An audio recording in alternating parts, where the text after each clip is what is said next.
Hello, everyone, and welcome back to the series where I decide just how professional each Fire Emblem army is. And now we're on Thracia 776. Now, if you will follow the page on Twitter and Facebook, like I'm assuming most of you do, you'll know that I recorded this entire episode and then proceeded to realize my mic was muted the entire time.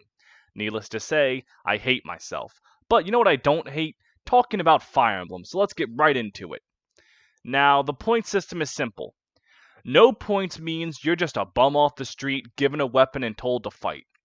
Half a point means you have some combat training or some combat experience, but not both. And 1 point is you are a trained and seasoned fighter who has fought in battles and has had training to fight in battles. So, with that simply out of the way, let's get started. For Leif's army, which is commonly thought to be a rookie army where Leif just takes anyone and anything that can help him fight.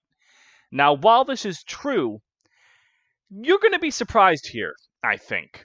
And we're going to start off the game with the Free Blades. The, Tanya Free Blades? Or, for some reason, the name's not Tanya, the fucking,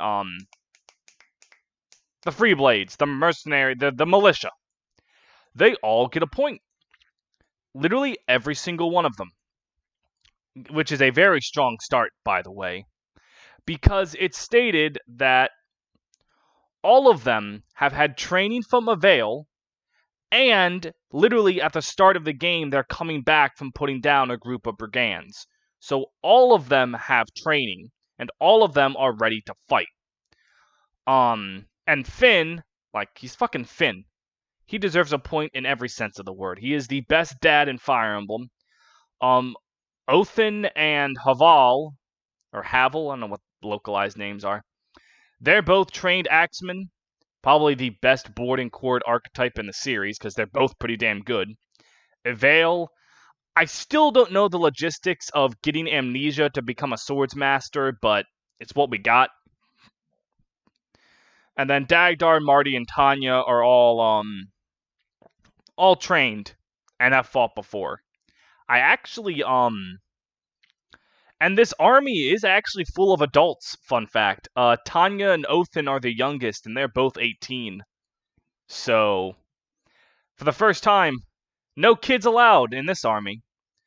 Ronan joins the Free Blades in Chapter 2, but his only experience is his bow experience hunting. And he goes from hunting rabbits to hunting the most dangerous game, humanity. So, he's not quite a seasoned fighter, but he knows how to fire a bow. So he's not completely powerless. Safiya, she uses a staff. Every episode I have an internal fight with myself as to whether or not healers should be 0 points or half a point. But Safiya is literally going out to join the war effort, so I think giving her half a point is a bit more justified than some other healers. So, she's a pretty lady that can use a stick. Half a point for that. Lithis, my favorite shitbag, and this shitbag has been known to be a pirate for... It's not exactly stated how long he's been terrorizing the waterfront village, but it's long enough of a time that I think he's gotten used to the whole attacking people thing. So, I'm giving Lithis a point. He knows what he's doing. He also is one of my favorite types of characters. He's like, the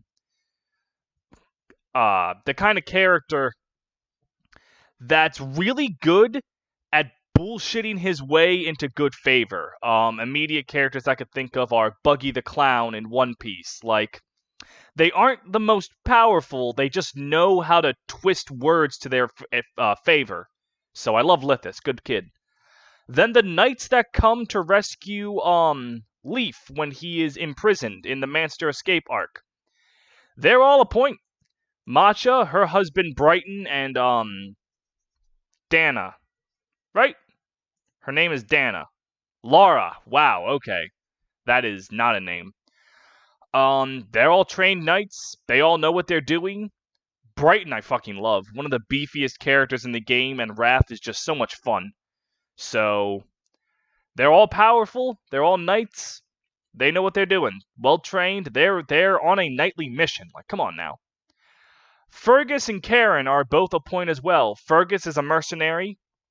Granted, we don't technically know how long he's been traversing as a mercenary, but I think it's long enough to say he's worthy of a point. And Karen, despite only being 14, is a well-trained Pegasus Knight of Salice. And when child hunts are going around, you kinda gotta arm and train your children a bit sooner than you'd like. Can't let big bad Uncle Julius get a hold of you. Dalsin! Bucking the trend of that would be established later with Yenfei. How's he buck a trend if he comes before him? Ignore my terrible English. See, when Dalsin's sibling is protected and rescued and sent to the good guys, he actually fights with them, unlike the later on Yenfei, because why would he fight the very force that's protecting what he wants to protect? Big, sturdy armor knight, trained, ready to fight. He's good. Asvel is a nerd with a book. Now, it is stated he's been Ced's apprentice for a while, so you could make the argument he should get a point. I don't know if he's actually fought with his magic in battle before. I know he's trained in it, and he gets that fucking bonkers busted personal tome. Graph Caliber, I think it's called. So, a Forseti Light. So, he is definitely a powerful nerd with a book, but in the end, he's just a nerd with a book. Now, Nana, unlike the other Free Blades, I don't think she's actually part of the Free Blades. She's been trained by Avail, but she's been kept away from combat because, I don't know, the wing might get ruffled in her hair. So she doesn't have any experience until Chapter 5.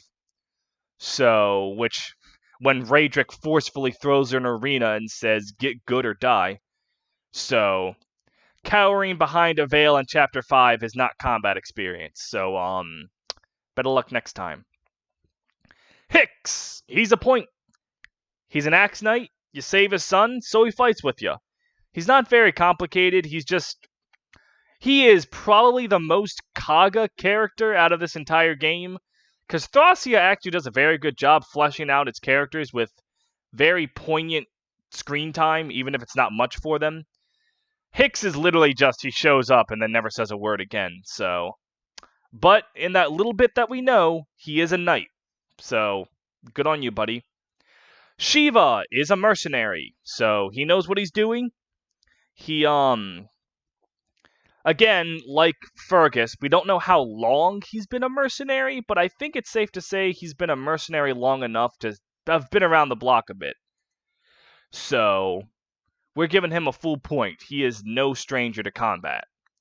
And then we have all the knights that join and help you, which, as you can see as I'm putting them on here, this is a lot of knights, as well as the Cain Abel archetype that isn't considered the Cain Abel archetype. For some reason, it's not officially listed, even though your red and green knights are here. One of them's literally named Cain, and I think it's that one, right? It's the blondie? Yeah, literally just reusing a name from his past games. I don't know why, but there it is. These are all trained knights. Some are better than others, but they're all there, ready to help Leif and his cause. Then we have, Fred and Olwen. Both trained knights, Fred being 25 and Olwen 18. Both have some years of experience, I assume. Both are competent. They are trained knights to help Leif's cause. So, as you can see, it's not that Leif gathers just any old bum off the road. The thing is that everyone in his army fights for almost a different nation and reason. Like, we have Salice, Pegasus Knights, Manster Knights, Leonster Knights. It's just, fucking the Prince of Salice. It's just people from every walk of life that he gathers, not necessarily from every walk of experience. Speaking of, Marietta is a free blade, so she's going right there with her mom. Same case of the other guys. Trained by Avail, has gone off to fight before. She's good. Salem is an interesting one.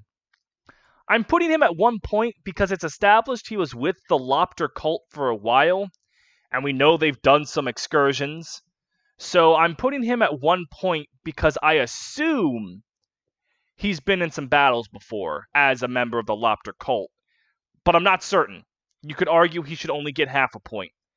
Also, like, what the fuck is up with Salem's hair? Like, is he trying to be a fucking weeping willow? Alright, Pan and Trude. Mercenaries, established as mercenaries for some time. They're both a point. Not very much I have to talk about there. Sophia's sister. Pretty girl with a stick. Not much to say there. Glade. Known as the original least popular character in the entire franchise. He's a knight. I'll put him with his wife just so... Oh, well, shit. There we go. He's a paladin. He's a trained knight. Not very much to say there. Dean and girl, both Draco Knights, both know what they're doing. They're fine. Again, they're just knights, so we know they have training and experience. Homer. He's a fucking bard. Like, one could argue, since he knows how to use magic, that he's had training in it. He's a fucking bard. He's a womanizing bard. Like, what? Should I give him half a point for using magic? I guess if I count Asvel as a nerd with a book, I can say he has some training in magic, even though we never fucking see it. But he is the humble bard. So,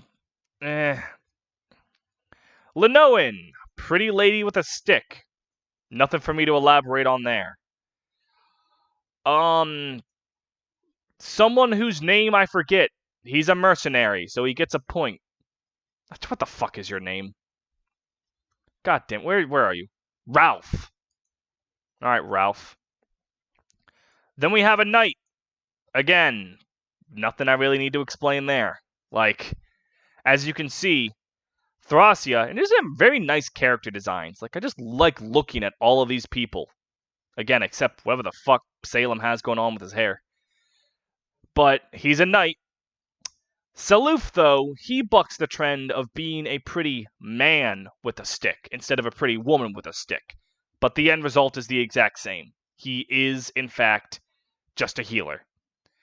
Misha, will not separate her, like her sister, except with more experience. So, a knight of Salice. Not very much I need to talk about there. Safi, pretty lady with a stick. Though it always begs the question, how much of a looker was Manfoy when he wasn't bald and ugly? Because, like, that's his granddaughter. This is the blood in his veins. So is it just she looks like her mother? Or was Manfoy secretly beautiful? I don't know. Interesting things to think about. Shannon. He's part of the really weird trend Fire Emblem had for just 2 games where they were just like, what if we include an imposter to the edgy swords master? And this trend was dropped after Shannon, but it was weird to think about. He's a mercenary, accidentally a teacher too to Marietta, which is one of the funnier scenes in the game. Just a solid character. When he cracked the top 10 characters you'd want to teach you, I smiled. I liked that. Go Thracia fans. She's a nerd with a book, an angry nerd with a book, but a nerd with a book. Not much else to say there. And for the rest of what we have here, trained knight, trained knight, trained knight. Like, I think these 3 are even all generals, like Connemore, Xavier, and Amalda aren't just like run-of-the-mill knights. They are generals. Like, let me check right quick. Xavier, he is a former general of Leonster. Amalda is a general of Frege. And then Connemore is a general of Ulster. 3 different generals of 3 different nations. That's not just like rookie knights. Again, really liking this because Leif's army is comprised of people from all walks of life who just really fucking hate Veld and Raedric. Good job. Very good. I love it. Delmond. Now, you'll remember back in genealogy, I only gave him half a point. But Thracia's a mid-quill that becomes a during quill. Because by the time you get Delmond, I'm pretty sure it's during the events of Fire Emblem 4's second generation, where he has already fought in Chapter 6 and 7. So, Delmond gets the point. Good job, man. Moving up in the world. Sias, though he might at first appear like a nerd with a book or a pretty boy with a staff, he is a trained tactician and has literally fought in battles as an enemy before you recruit him, so yeah, he has training and experience. Seti, exact same thing. Nerd with a book that you've seen fight in battles before you recruit him. So kind of obvious that he's had some experience. And then motherfucking Galzus. This man scares me. So, he's a mercenary, also nobility, I think? He has holy blood in him, but I don't remember if he's like actually nobility or he has holy blood in the sense that Holm has holy blood. I think he's a noble. But yeah, one of the fucking strongest units in the game, ready to kill you with training and skill. So he's a point. So look at this. This might even be better than New Mystery. Like, this is a trained and capable army. So let's tally up the points and see where we are. So, how many characters are in Thracia? 10, 20, 30, 40, 52. And how many points do we have out of 52? 42, 47. So 47 divided by 52, that's 90%. I think that was a little less than New Mysteries, but still. That's a qualified army right there. Leif assembles powerful knights. And honestly, the more I do this list in this series, the more I realize the armies in Fire Emblem aren't nearly as hodgepodge as people make them out to be. So, yeah, this is an army. This is an army. I really like Thracia's army and Thracia's character designs. So thank you all so much for watching. Maybe one of the later games will buck this trend, but right now, Fire Emblem's more capable than you think. Have a great day. Like, comment, subscribe, even if it's just yelling at me for my terrible opinions. And I'll see you guys next time when we cover, The Binding Blade. Which, again, I think that one's going to be pretty good. Like, see y'all then.